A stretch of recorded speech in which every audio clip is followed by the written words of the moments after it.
Assalamualaikum warahmatullahi wabarakatuh. Alhamdulillah wassalatu wassalamu ala Rasulillah wa ala alihi wa sahbihi wa man tabi'ahum bi ihsanin ila yaumiddin, amma ba'd. Kaum muslimin yang semoga dimuliakan Allah Subhanahu wa taala, di antara bentuk-bentuk penyimpangan dalam tauhid rububiyah yang mana ini yang paling tampak jelas ya, paling besarnya penyimpangan sebenarnya banyak penyimpangan dalam masalah tauhid rububiyah. Tapi di sini kita hanya menyebutkan beberapa penyimpangan dalam masalah tauhid rububiyah agar supaya kita yakin dengan keyakinan bahwasanya hanya Allah Subhanahu wa taala lah yang mengatur alam semesta ini. Kita harus meyakini bahwasanya hanya Allah Subhanahu wa taala yang melakukan perbuatan-perbuatan seperti menciptakan, memberikan rezeki, melancarkan rezeki, yang mengatur alam semesta, menciptakan dan menghidupkan hanya Allah Subhanahu wa taala. Di antara bentuk-bentuk penyimpangan dalam masalah tauhid rububiyah yang pertama adalah mengingkari adanya Allah Subhanahu wa taala atau mengingkari rububiyah Allah Subhanahu wa taala. Jadi dia tidak mengimani bahwasanya Allah itu yang menciptakan, tidak mengimani Allah itu yang mengatur alam semesta ini. Ini ada orang-orang yang seperti itu. Oleh karena itu Allah Subhanahu wa taala jelaskan di dalam surat Al-Jasiyah ayat 24, wa qalu ma hiya illa hayatuna ad-dunya namutu wa nahya wa ma yuhlikuna illa ad-dahr wa ma lahum bidzalika min ilmin inhum illa yadhunnun. Dan mereka berkata, kehidupan ini tidak lain hanyalah kehidupan di dunia saja. Kita mati dan kita hidup. Jadi setelah mati ya nggak ada kehidupan lagi. Ini keyakinan yang Allah jelaskan. Ini keyakinan yang salah, menyimpang. Dan tidak ada yang membinasakan kita kecuali masa. Tetapi mereka tidak mempunyai ilmu tentang itu. Mereka hanyalah menduga-duga saja. Jadi ini salah satu penyimpangan yang pertama. Jadi mereka tidak mengimani Allah Subhanahu wa taala yang mematikan dan menghidupkan. Dan mereka juga tidak mengimani setelah kematian itu akan ada kehidupan lagi. Kemudian penyimpangan yang selanjutnya yang harus kita ketahui adalah jahdu ba'di khasaisillah, yaitu mengingkari atau menolak sebagian kekhususan Allah Subhanahu wa taala. Jadi Allah itu memiliki kekhususan yang tidak dimiliki oleh makhluk. Apa kekhususan Allah Subhanahu wa taala?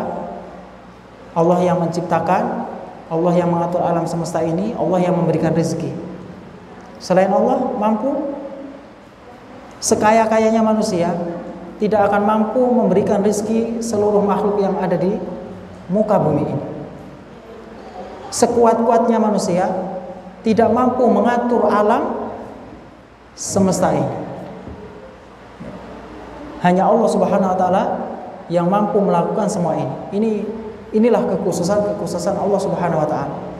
Jadi mengingkari sebagian kekhususan Allah Subhanahu wa taala atau mengingkari sebagian makna rububiyah. Jadi sebagian makna rububiyah yang mana Allah memiliki perbuatan-perbuatan yang hanya Allah yang mampu melakukannya, dia mengingkari. Seperti apa? Seperti menolak kemampuan Allah dalam menghidupkan setelah kematian. Jadi nggak mau mengimani Allah itu mampu menghidupkan setelah kematian. Ini ada orang-orang yang mengingkarinya. Oleh karena itu Allah Subhanahu wa taala jelaskan sebagian keyakinan orang-orang musyrik dahulu.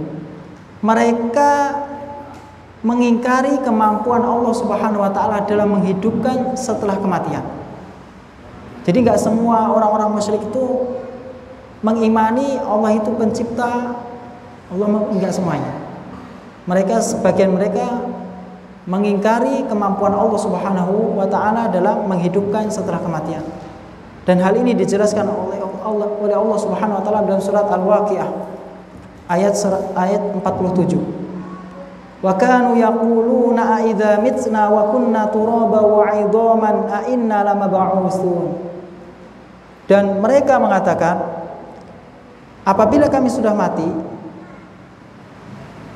dan menjadi turab tanah dan sudah menjadi tulang belulang, apakah kami nanti akan dibangkitkan?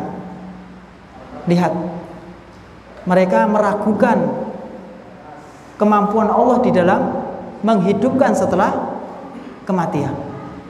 Ini ada orang-orang seperti ini yang mengingkari kemampuan Allah dalam menghidupkan setelah kematian. Jangankan menghidupkan setelah kematian, Allah menciptakan makhluk dari tidak ada menjadi ada itu mudah bagi Allah SWT. Apalagi membangkitkan dari yang sudah ada menjadi ada, itu semua sama-sama mudah. Gak ada yang sulit. Jangan dianggap, oh berarti Allah lebih mudah menghidupkan setelah kematian daripada menciptakan yang baru. Enggak, semua sama-sama mudah. Kalau kita menciptakan sesuatu dari tidak ada menjadi ada itu sulit. Mungkin membuat rumah dari nol, kemudian ya membuat ya itu lebih sulit daripada kita sudah ada rumah tapi rusak-rusak kemudian kita perbaiki. Lebih sulit mana? Dari membangun dari nol. Adapun Allah Subhanahu wa taala semuanya sama-sama mudah, ya, tidak ada yang sulit. Dan ini keyakinan sebagian orang-orang musyrik dahulu, yang mana mereka mengingkari kemampuan Allah Subhanahu wa taala dalam menghidupkan setelah kematian. Dan hal ini bisa merusak tauhid kita, ya, bisa merusak amal ibadah kita, bisa merusak sholat kita, puasa kita apabila masih memiliki keyakinan yang seperti ini. Kemudian yang ketiga, memberikan sesuatu kekhususan dari rububiyah Allah SWT kepada selain Allah Subhanahu wa taala. Jadi dia memberikan sebagian kekhususan Allah Subhanahu wa taala kepada selain Allah Subhanahu wa taala. Seperti apa? Meyakini ada selain Allah yang mengatur alam semesta ini, ya. Kalau dia meyakini ada yang mengatur alam semesta ini selain Allah Subhanahu wa taala, maka dia telah terjatuh dalam perbuatan syirik.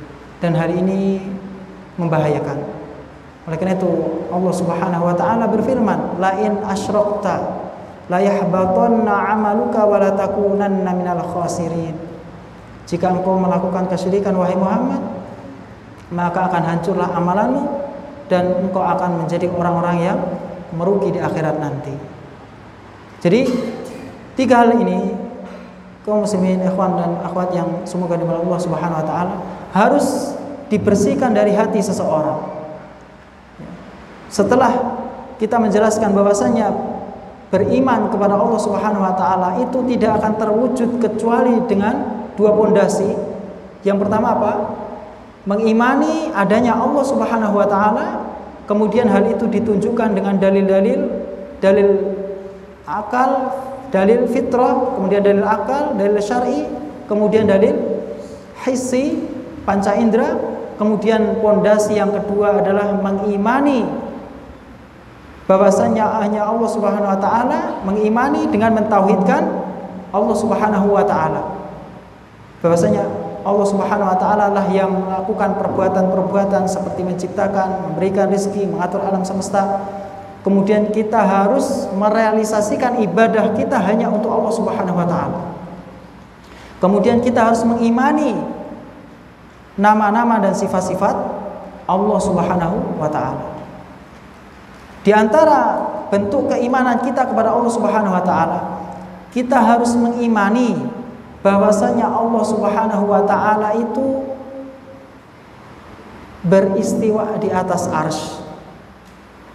Ya. Salah satu hal yang harus kita imani, harus kita yakini bahwasanya Allah itu beristiwa di atas arsy. Apa istiwa? Istiwa itu tinggi, ala, yang mana tidak dilingkupi oleh makhluk. Tidak ada yang Allah tidak dilingkupi oleh makhluk. Itu istiwa, ala, di atas, dan gak ada makhluk di situ. Dan dalil-dalil yang menunjukkan adanya Allah di atas itu banyak sekali. Ya. Kalau kita membaca Al-Quranul Karim, Al-Quran diturunkan dari atas ke bawah. Begitu juga ketika Rasulullah SAW Isra Mi'raj, melakukan perjalanan ke Sidratul Muntaha untuk menjemput apa? Kewajiban sholat 5 waktu. Itu ke atas. Ini menunjukkan Allah Subhanahu wa taala itu istiwa di atas arsy. Dan Nabi Muhammad SAW ketika Mi'raj ke langit, ke Sidratul Muntaha, Rasulullah tidak melihat Allah Subhanahu wa taala. Oleh karena itu ketika ditanya oleh Aisyah, "Ya Rasulullah, hal ra'aita rabbak?" Wahai Rasulullah, apakah engkau melihat Rabbmu? Maka apa jawaban Nabi SAW? Nurun anna arahu. Cahaya, bagaimana mungkin aku melihat Allah Subhanahu wa taala.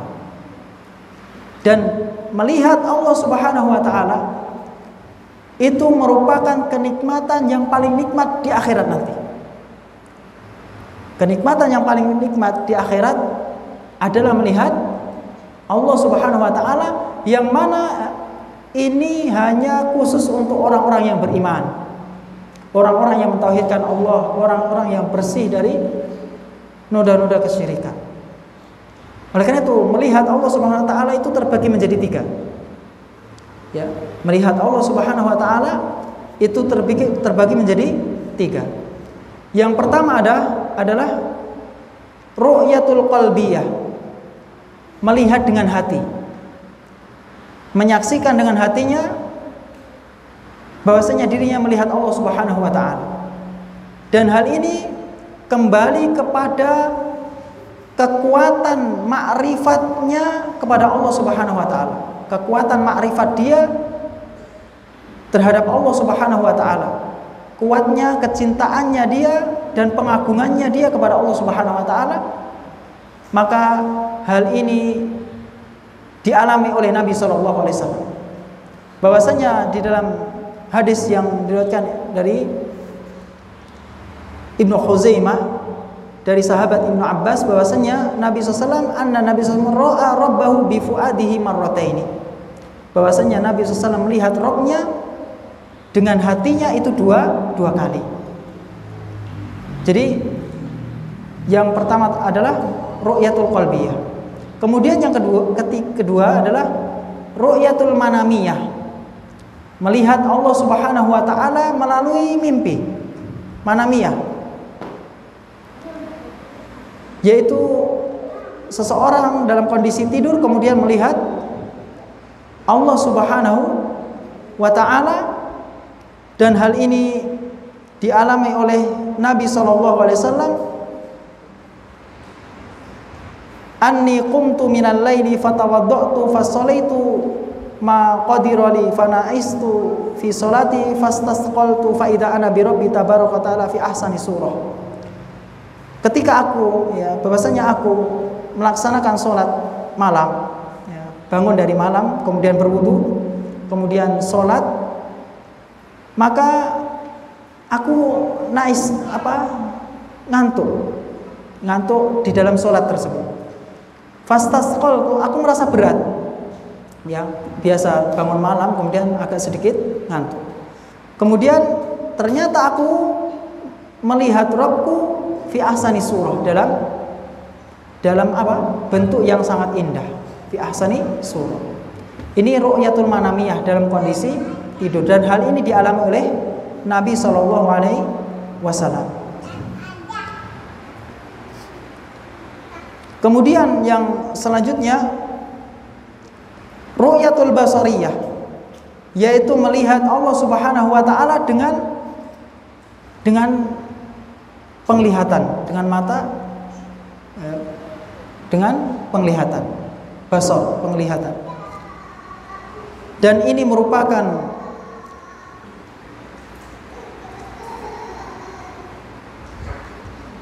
kenikmatan yang paling nikmat. Dan hal ini dialami nanti ketika seseorang sudah masuk ke dalam surga, maka mereka akan melihat Allah Subhanahu wa ta'ala.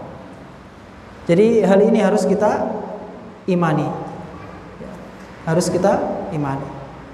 Apapun yang datang dari Allah Subhanahu wa ta'ala, dari Rasulullah SAW, maka kita harus mengimani, meyakini, tunduk dengan dalil-dalil dari Al-Quran dan Sunnah, agar supaya kita menjadi orang-orang yang benar-benar beriman kepada Allah Subhanahu wa ta'ala.